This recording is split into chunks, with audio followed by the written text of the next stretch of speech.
Desde grabaciones de vigilancia hasta exámenes forenses, hoy en día los investigadores tienen muchísimas herramientas a su disposición. Pero incluso con estas tecnologías, no todos los casos son fáciles de cerrar. A veces se necesita una pequeña evidencia y un ojo atento para que todas las piezas del rompecabezas encajen. Anna Repkina, de 26 años, pensaba que había hallado a su alma gemela al conocer en línea a Will Hargrove, también de 26. Originario de Oregón, Hargrove vivía en Estados Unidos, pero tenía interés en todo lo relacionado con Rusia. Después de su primer encuentro en línea, en 2016, su romance floreció rápidamente. Con el tiempo, enviaron miles de mensajes, memes y fotos, y descubrieron que compartían muchos intereses, sobre todo el gusto musical. Completamente enamorada de Hargrove, Anna tomó la decisión más tarde ese año de volar a Estados Unidos y pasar las vacaciones con él para ver cómo funcionaría su relación en persona. Durante 10 días, Anna se involucró profundamente en la vida de Hargrove en Oregón.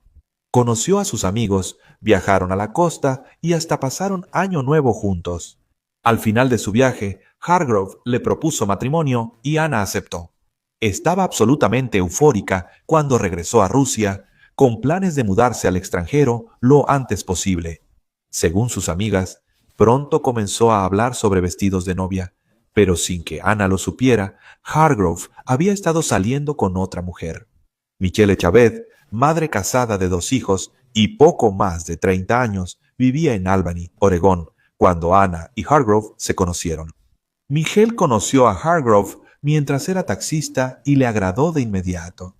Aunque su propio matrimonio no era abusivo, ciertamente carecía de amor.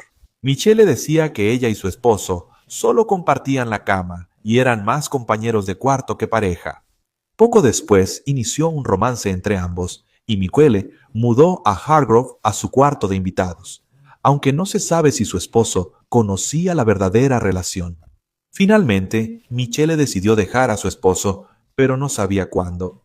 Para probar su promesa, le entregó a Hargrove su anillo de bodas. Era el mismo que él más tarde le daría a Anna. En marzo de 2017, Anna volvió a Oregón para que ella y Hargrove planearan su boda.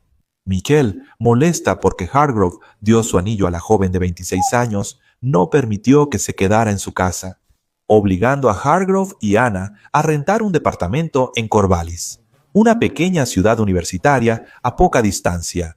Sin embargo, con el tiempo, Anna empezó a sospechar de Hargrove, notando que a menudo estaba incomunicado durante horas, aunque no estuviera en el trabajo. En realidad, estaba pasando tiempo con Michelle. Cansada, Michelle escribió a Anna por Facebook que compartían a Hargrove, pero él le dijo a Anna que Michelle era su exnovia loca. Anna decidió ignorar a Michelle después de eso, y ella y Hargrove continuaron con sus planes de boda. La pareja había decidido contratar a un oficiante y casarse en la playa, pero cuando llegaron, descubrieron que el oficiante no se había presentado. Más tarde se supo que Hargrove no había organizado ni un oficiante ni una licencia de matrimonio. Triste pero sin perder el ánimo, Anna pensaba que solo podían reprogramar su boda. Antes de que eso pasara, Michelle le dio un ultimátum a Hargrove, elegir entre ella o Anna. El cuerpo de Anna fue hallado en un camino de tala remoto, en Alcy el 17 de abril de 2017. Ella había muerto por un solo disparo de escopeta en la cabeza. Estaba rodeada de basura, cigarros y envolturas de dulces. Pero entre toda esa basura, los detectives descubrieron un recibo de KFC pegado a una bolsa de plástico transparente. Mostraba la fecha y hora de la transacción, y el número de la tarjeta de débito utilizada estaba vinculado a Kevin Thomas, un amigo de Will Hargrove. Según Kevin, ambos comían KFC juntos cada viernes. Cuando se le interrogó más a fondo, él mencionó voluntariamente que Hargrove le había pedido prestada su escopeta recientemente, según sus palabras, desahogarse un poco. Luego, la recuperarían de la parte trasera del vehículo de Hargrove. Hargrove le dijo a todos, incluida Michelle, que Anna había hecho una maleta y lo había dejado, pero en realidad él había sido quien la asesinó brutalmente. Hargrove retiró $800 de las cuentas de Anna para pagar su seguro de auto. Las cámaras de seguridad también lo mostraron comprando juguetes de Lego y puros. Tras la supuesta desaparición de Anna, Hargrove tuvo comportamientos extraños. Investigó sobre viajes en el tiempo y pidió consejos en línea para regresar al pasado y corregir las cosas. Un grave error vendiendo su alma. Además, para sostener la farsa, le seguía enviando mensajes a Anna, pidiéndole que la contactara, aunque sabía que ella no respondería. Después de ser llevado a interrogatorio, Hargrove admitió haber tirado la basura, pero afirmó que la había tirado en otra zona de la ciudad, no donde se había encontrado el cuerpo de Anna. Poco después pidió un abogado y posteriormente fue arrestado por el asesinato de Anna Repkina. Fue juzgado en octubre de 2009, con Michelle testificando para la fiscalía. Ella admitió haberle dado un ultimátum a Hargrove, pero dijo que nunca quiso que mataran a Anna solo para que él terminara con ella. El jurado deliberó durante menos de 3 horas y emitió un veredicto de culpabilidad. Hargrove recibió cadena perpetua con opción a libertad condicional tras 25 años. Vicky Lynn Hoskinson, de 8 años, fue vista por última vez el 17 de septiembre de 1984 en Tucson, Arizona. Esa tarde, su madre, Debbie Carlson, le pidió que llevara la tarjeta de cumpleaños de su tía al buzón. Según se informa, esta fue la primera vez que Debbie permitió que Vicky o cualquiera de sus hijos salieran solos. Frecuentemente, solo les dejaba salir en pareja por seguridad. Debbie no sabía que este pequeño viaje cambiaría la vida de toda su familia. 20 minutos después, Vicky no volvía, así que Debbie pidió a Estefanía, su hija de 11 años, que la buscara. Después de caminar varias cuadras, la joven descubrió la bicicleta rosa de su hermana tirada al costado del camino. Estaba a solo una cuadra de su escuela, la primaria Homer Davis. Estefanía inmediatamente regresó para contarle a su madre lo que había encontrado. Y Débora fue al lugar para recoger la bicicleta y ponerla en la cajuela de su auto. Antes, la familia comenzó a dispersarse y buscar a Vicky, pero no encontraron más evidencia de ella, así que llamaron a la policía. Poco después, comenzó una búsqueda. Se repartieron volantes y la familia de Vicky le contó a la policía y a los reporteros todo lo que sabían. Mientras la noticia de la desaparición de Vicky se extendía en la comunidad, empezaron a aparecer testigos. Una persona recordó haber visto a una niña que coincidía con la descripción de la pequeña de 8 años junto a una mujer adulta en una tienda cercana. Se publicó un retrato hablado de la mujer, pero la policía descartó que el avistamiento estuviera relacionado con el caso de Vicky. Los investigadores pronto tuvieron un avance cuando hablaron con un maestro local de la escuela primaria, quien recordó haber visto a un conductor de aspecto sospechoso estacionado en el callejón cercano. El maestro sintió que el conductor estaba merodeando mientras supervisaba a un grupo de niños que jugaban y pronto notó que el conductor hacía gestos extraños. Posteriormente, tomó nota de la placa del vehículo y se la entregó a la policía cuando fue entrevistado. Varios otros testigos recordaron el vehículo, un Datsun de color oscuro, y una niña dijo que el conductor, un hombre, le hizo un gesto obsceno mientras pasaba conduciendo frente a su casa. Un testigo vio que el vehículo retrocedió y chocó con un poste. Otros dijeron haber visto a un niño pequeño en el auto. Al rastrear la placa, las autoridades llegaron a la casa de Frank Jarvis Atwood, un hombre de 28 años de Los Ángeles, California.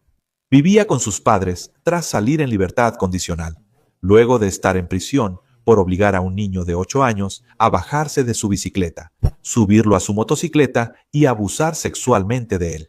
Unas horas después de que los detectives visitaron por primera vez la casa de los Atwood, el hombre de 28 años llamó a sus padres para pedirles dinero porque su auto se había descompuesto en Kerrville, Texas.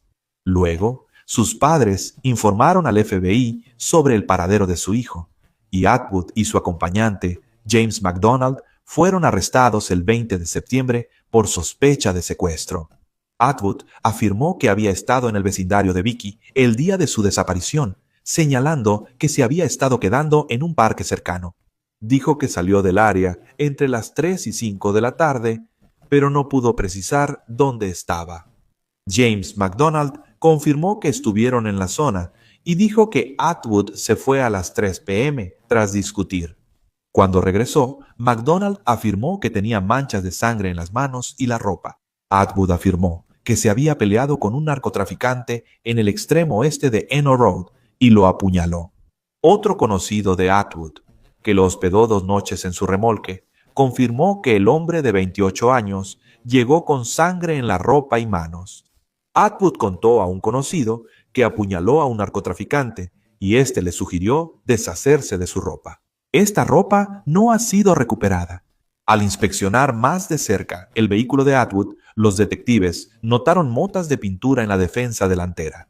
Los expertos en reconstrucción de accidentes compararon la pintura y la igualaron con la de la bicicleta de Vicky, mientras que el daño en el protector de grava del auto era consistente con uno de los pedales de la bicicleta. Además, se encontró un recubrimiento de níquel del parachoques del auto en la bicicleta de Vicky y se descubrió que un buzón estaba dañado en el lugar donde se recuperó la bicicleta. Mientras los investigadores teorizaban que la bicicleta de Vicky había sido golpeada a baja velocidad por el auto de Atwood, Atwood sostenía que nunca se había encontrado con Vicky a pesar de la evidencia de que su vehículo había chocado con su bicicleta. Y en diciembre, él se declaró no culpable de los cargos de secuestro que se le imputaron. 4 meses después, el 12 de abril de 1985, un excursionista halló un pequeño cráneo humano en el desierto cerca de Tucson. Este lugar estaba a 20 kilómetros de donde hallaron la bicicleta de Vicky. Desafortunadamente, para los detectives, los restos habían sido esparcidos y su condición estaba tan deteriorada que no se pudo establecer la causa de la muerte. Se utilizaron registros dentales para identificar positivamente los restos como pertenecientes a la niña de 8 años. Los expertos concluyeron que su cuerpo fue dejado en el desierto dentro de las 48 horas tras su desaparición. El 26 de marzo de 1987, Atwood fue declarado culpable de asesinato en primer grado. Menos de 2 meses después, fue sentenciado a muerte, pero permanecería en el corredor de la muerte durante varias décadas más. Debbie Carlson comentó: «Me hubiera encantado tener 25 años más con Vicky». En ese tiempo, Atwood obtuvo una educación universitaria, escribió varios libros, se casó y recibió toda la atención médica y dental que necesitaba, y nosotros pagamos por eso. En prisión, Atwood obtuvo 2 títulos universitarios y se unió a la Iglesia Cristiana Ortodoxa griega al encontrar la fe. Sigue manteniendo su inocencia y afirmó que la policía le tendió una trampa, aunque rechazaron todas sus apelaciones para revisar el caso. Atwood fue declarado muerto a las 10:16 a.m. el 8 de junio de 2022 en Florence, Arizona, después de recibir la inyección letal a la edad de 66 años.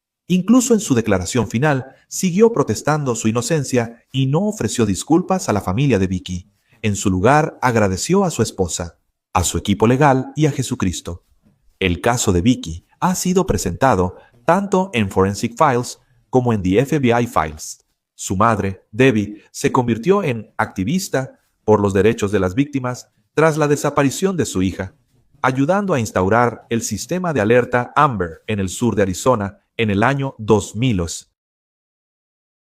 Melissa Brannon, de 5 años, desapareció el 3 de diciembre de 1989 tras asistir a una fiesta de Navidad con su madre Tammy en Woodside Apartments, Lawton, Virginia. Ambas se quedaron y convivieron con sus vecinos durante unas horas, hasta alrededor de las 10 de la noche, cuando Tammy decidió que ya era hora de irse a casa. Pero justo cuando se iban, Melissa pidió regresar adentro para tomar unas papas fritas. Su madre aceptó, pero nunca la volvió a ver. Según el Washington Post, Tammy comenzó a buscar frenéticamente a Melissa y encontró una ventana abierta en un cuarto de servicio, lo que la hizo temer lo peor y gritar pidiendo ayuda. Las autoridades llegaron rápido y la búsqueda de la niña desaparecida incluyó a más de 300 voluntarios. Sin hallar evidencia de Melissa, pronto surgió un sospechoso que llegó a los investigadores. Caleb Hughes, jardinero de 23 años, llevaba solo 3 semanas trabajando en el complejo de apartamentos. Él también estaba ausente en el momento de la desaparición de Melissa, y su nombre salió a relucir gracias a varias declaraciones de testigos. Varias mujeres en la fiesta dijeron que Hughes intentó proponerles sexo. Otras solo lo observaron. Parecía prestar mucha atención a los niños, incluida Melissa. En un momento, según se informa, se sentó con la niña y su madre. Le compró un pastel a Melissa y le dijo que era bonita. Tras iniciar la búsqueda de la niña de 5 años, los investigadores acudieron al departamento que compartía con su esposa en Woodbridge, a menos de 10 millas del complejo. Descubrieron que había puesto toda su ropa de esa noche en la lavadora y que ya había sido lavada. Notablemente, esto incluía sus zapatos, a los que les habían cortado las suelas, así como un cuchillo, su funda y su cinturón. La esposa de Hughes dijo que él puso los objetos ahí al llegar a casa. Las autoridades tomaron los objetos como evidencia. Después, los detectives examinaron su sedán Honda Civic rojo y lo confiscaron para que pudiera ser investigado por peritos forenses. La esposa de Hughes, Carol, fue de gran ayuda para los investigadores durante este tiempo.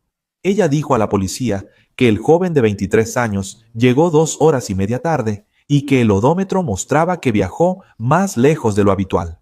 Ella revisó el kilometraje y notó que él manejó más de 50 millas esa noche.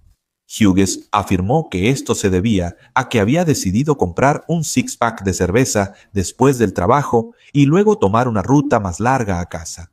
Los detectives no creyeron su historia porque dijo volver a casa a las 12:30 am. Por regulaciones estatales, las licorerías no vendían alcohol después de medianoche.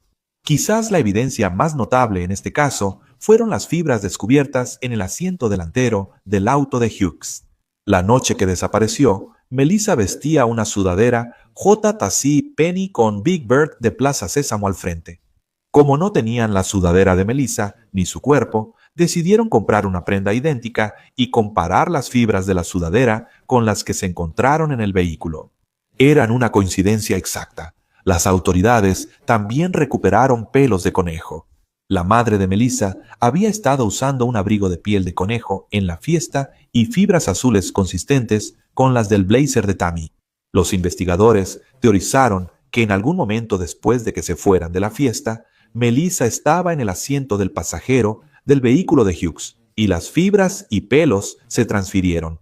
Los investigadores estaban seguros de tener al culpable, pero aunque no necesitaban el cuerpo de Melissa para acusarlo de asesinato, sí requerían una escena del crimen que los detectives no tenían. Así que, en lugar de dañar el caso intentando acusar a Hughes de asesinato, fue acusado de secuestro con intención de ultrajar. El joven de 23 años fue declarado culpable en marzo de 1991 y condenado a 50 años de prisión. Aunque las autoridades creen que Hughes es responsable, todavía consideran el caso sin resolver, ya que nunca ha sido acusado de asesinato.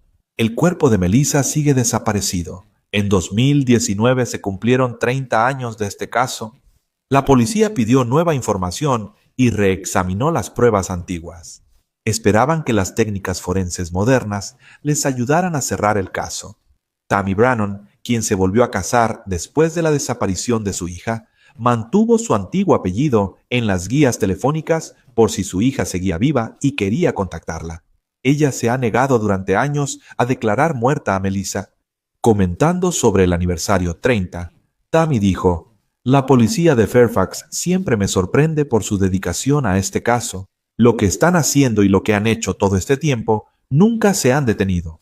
Agregó que el dolor de tener un hijo desaparecido nunca se va. Cito: «Se vuelve parte del tejido de tu vida. Extraño a mi hija todos los días, aunque hayan pasado 30 años. La policía espera hoy que quienes conocieron a Hughes o vieron algo en 1989 se sientan más seguros de hablar con ellos ahora, después de que ha pasado tanto tiempo». Hughes fue condenado en 1987 por contribuir a la delincuencia de un menor tras darle cerveza a una joven de 15 años. Fue condenado por robo de autos en 1986 y Hughes mantuvo su inocencia tras la condena. Tammy recordó hablar con él una vez en prisión en 1991, poco después de su condena. Ella señaló: «Él no negó haber tomado a mi hija, pero tampoco lo confirmó. Le dije que sabía que él había tomado a mi hija. Solo quería saber dónde estaba ella. Por un momento creí que me lo diría, pero no lo hizo.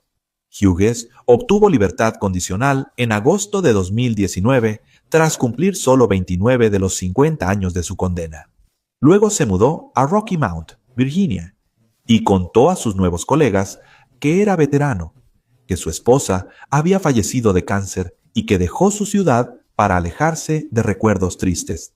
Como nadie tenía razones para dudar de su historia, pronto comenzó a ofrecer sus servicios como niñero a sus compañeros de trabajo. Aunque una condición de su libertad condicional era no tener contacto con menores por su estatus de delincuente sexual. A principios de este año, Hughes fue arrestado por violar su libertad condicional después de que un compañero de trabajo descubriera su verdadera identidad. Mientras estuvo fuera de prisión, cuidó varias veces a un niño de 9 años y a su hermana de 5. Incluso les dio regalos que la familia entregó a los investigadores. Hughes será liberado de prisión nuevamente en 2039. Para entonces tendrá 73 años.